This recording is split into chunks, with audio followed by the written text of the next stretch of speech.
In the beginning, God created the world, and when the waters receded from the face of the earth, and the land masses, the continents, the subcontinents, the polar caps, and the islands all emerged, there was no Guam.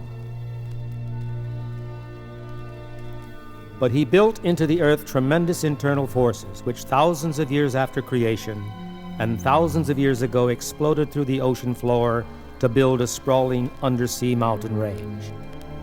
Some of these volcano spew masses were so towering, they exceeded the 31,000-foot depth of the Marianas Trench and reached above the lonely wind-curled waves of the Pacific and continued to climb toward the skies and sun. Latitude 13 degrees 25 minutes north, longitude 144 degrees 45 minutes east.